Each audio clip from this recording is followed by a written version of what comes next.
Hi everyone, can you hear me? Can you see me? Yes, we can see you and we can hear you. Okay, thank you so much for the opportunity and thank you so much for holding up our great audience.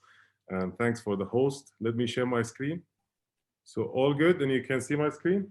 Yes, we can see your screen. You're all good. You can start. Okay, let's start. So welcome everyone. The first question that I like to ask our customers and ourselves always, why do we have to, because everyone is talking about digital transformation, but the question is, why do we have to transform digitally? Why do we think even and consider digital transformation? The, the answer in simple words is because of one of two reasons, either the opportunity that we're missing and we can grab, or the threat that we have in the market. And these are the two main reasons that customers need to transform digitally because of that.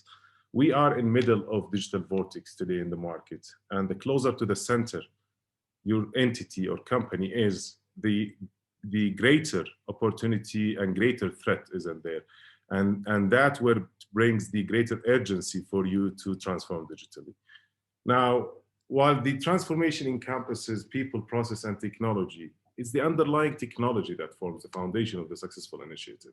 Because technology makes it possible to transform digitally, and it makes better performance for our customers, and it gets us to be able to deliver the right values for our customers, and in such ways of, let's think about it, of the cost value, because if you need to deliver the best value for your customers, you need to think of the cost, you need to think of the experience, what kind of experience that you bring to your customer, and you need to think of the platform that you introduce to your customer.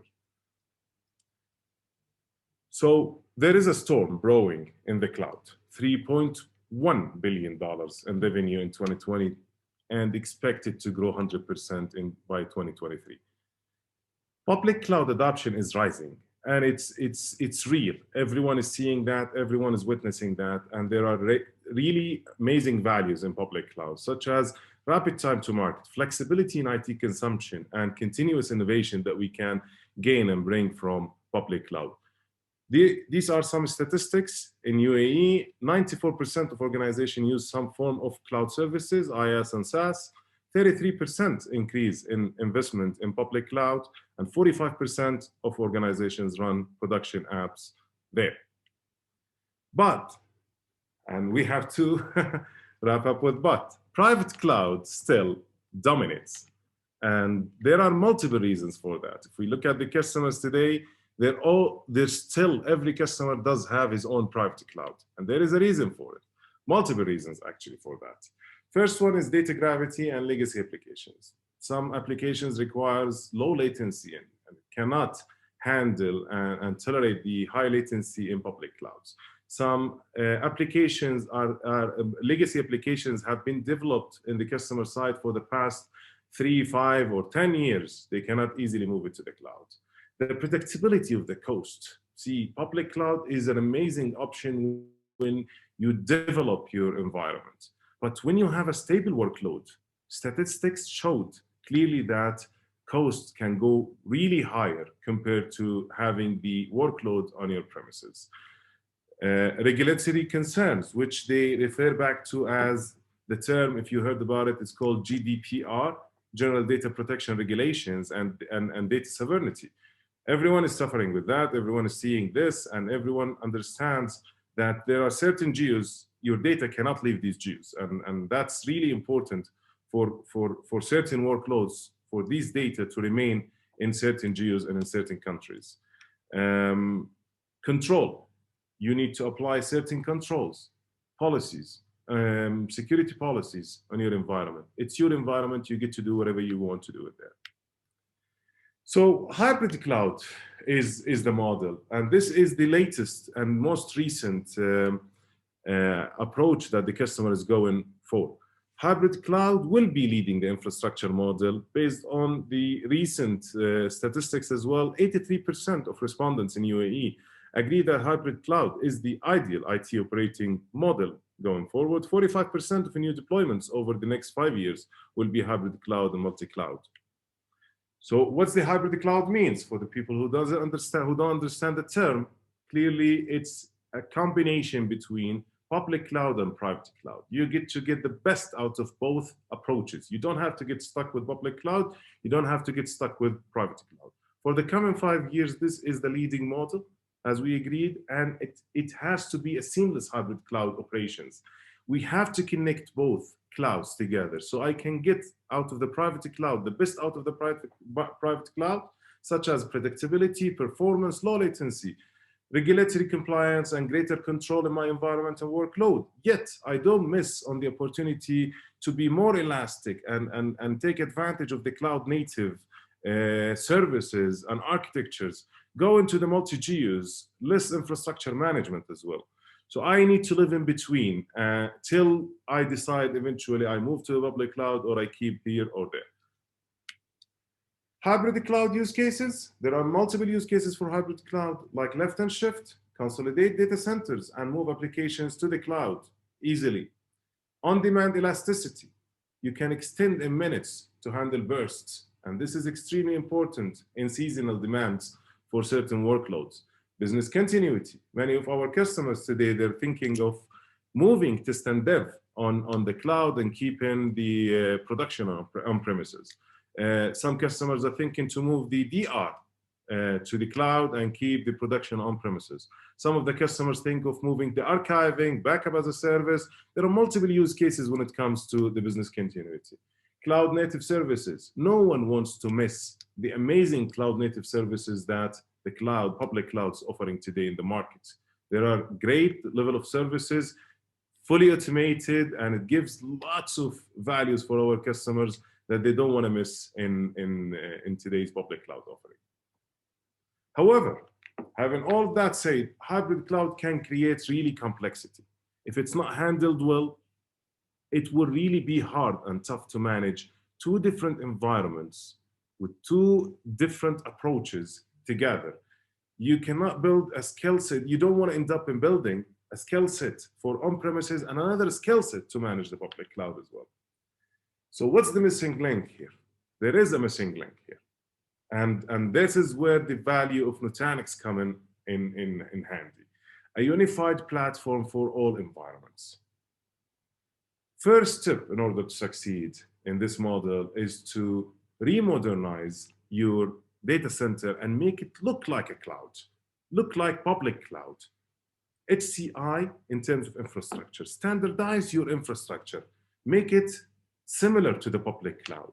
And then with Nutanix software on top of here, with Nutanix software on top of the cloud, public cloud as well, you can have seamless operations. And that reminds me with one of the biggest public cloud users and customers that has been on public cloud for years is Uber.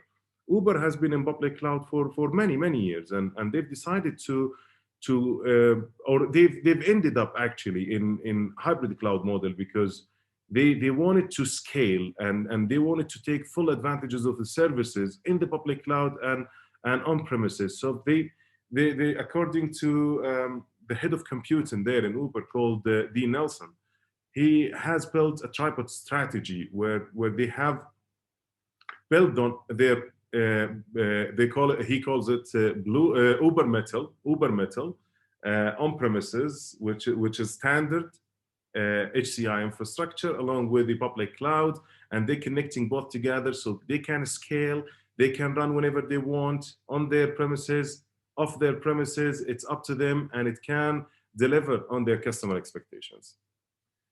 So why Nutanix on the hybrid cloud approach and in the hybrid cloud model? For multiple simple reasons. And if I go back a bit in time, everyone remembers that there are companies in the market, they have excelled 15 years ago in virtualizing the compute, the servers. They did the virtualization for the compute.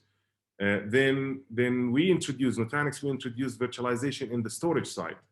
And we virtualized the SAN, NAS, archiving, object, everything. We put them all in single pool of resources and software-defined storage architecture. Then we both, us and competition, went through a contest of and a race of virtualizing the data center itself. So we all did great, and we did really great job in building or virtualizing the data center itself. Now, the new race and the new battle in the market is who's going to virtualize the data centers in plural. Who's going to virtualize all of these clouds? Because think of it 5 years from now. You customers are going to end up in some workload on your premises, some workload in public cloud 1, some workload in public cloud 2, some workload in DR, some workload in a local public cloud. How can you manage all of this? How can you control all of this? This is where Nutanix plays an amazing role. This is where Nutanix is going to virtualize all of these data centers and public clouds, all in single pane of glass for you, Mr. Customer. And you can manage them all in one console and see them all as single data center, virtual data center. That's the concept of virtualizing the data center, the data centers. Think of Nutanix as the middleware of data centers. So why Nutanix in specific in there? First of all, open choice of cloud providers. It gives you the open choice. You don't have to get stuck with one public cloud vendor, with one service provider. You get always to move from here to there. It's up to you. Applications lift and shift approach. You can move from on-premises to cloud, to that cloud, from this cloud to that cloud easily. Consistent experience across. You can have the same experience across all these clouds, same experience as the on-premises experience. So you don't have to build any additional skill set. Flexibility to stretch. So you can burst during the seasonal demand that we spoke about it as one of the main use cases for hybrid cloud. You get to stretch your application and your workload to a different public cloud wherever you have a capacity, better capacity in there. We've all seen this in action in the real world with multiple entities, especially at the head of the COVID-19 hit. We've seen customers who had to burst and who had to expand their infrastructure all of a sudden, and that gives them the ability to do it. Consumption and visibility, consumption, visibility, and control. You need to understand how much each cloud costs you, how much this workload costs you on premises or off premises, on that cloud or on that cloud. This kind of intelligence is extremely important to understand, because that will determine where you can place this workload and which is the best place to place this workload on and get you the best price per performance as well. And eventually, the last one is the software license portability. Nutanix has an amazing subscriptional approach with all Nutanix services. Nutanix platform has lots of services in there, and it's all subscriptional based and portable. You can take this software and run it on any kind of hardware that you have. You can split this software, these licenses, and put some on your premises for production and some for DR and some for test and dev in other place, and some on that public cloud and some on that public cloud. It's the same, it's capacity-based license, and eventually you can split it and divide it the way that you want and run it on all the clouds that you want. This kind of flexibility is extremely important for our customers because, again, that gives you the power of choice. And everyone, I believe, heard about the Red Hat and Nutanix alignment. It's an amazing news that we all heard about it in the market for the past couple of weeks. It's everywhere in the news. And there is an amazing opportunity for our customers to take advantage out of this alignment in between Red Hat and Nutanix. Why is that? Because for digital transformations, applications must be rewritten. Today in digital transformation, applications must be rewritten in mobile-friendly and cloud architecture. And that's what we call container. That containers is gonna give the customer the power of moving freely across multi-clouds and hybrid cloud model. This is the reality of the hybrid cloud. And this is where Red Hat OpenShift plays a major role, leading the industry and the #1 choice for our customers in Saudi, for the enterprise customers in Saudi, to develop and run their cloud native applications on their premises and off their premises. With that, I concluded. I'm not sure if I'm done with ahead of time, so I'm open for any kind of questions. Thank you so much, everyone, for listening, and looking forward to see you all. Thank you for your presentation, Mohammed. We have one question that has come in from a user who's not given his name. His question is, what has Nutanix brought to 𝐾𝐤 customers that was missing? Thank you so much for the question. Nutanix has been in the Saudi market for the past 5 years. We haven't been locally. We haven't had the chance to present our capabilities locally, but for the past 3 years. In the past 3 years, we have brought to the customers an amazing experience. First of all, experience is really one of the most key assets that we are extremely proud of delivering our capabilities and our services to our customers. And I would just, I heard about the customer experience before in the presentations ahead of mine. And I'm very delighted to share with you that NPS score, Net Promoter Score, which is considered the #1 platform to share the experience, customer experience in Nutanix. Nutanix has been scoring in there over 90% for the past 5 and 6 years. So we brought an amazing experience for our customers. We have brought an amazing saving for our customers. We have brought simplicity for our customers. We have prepared their infrastructure to be cloud, private cloud, and hybrid cloud ready data centers.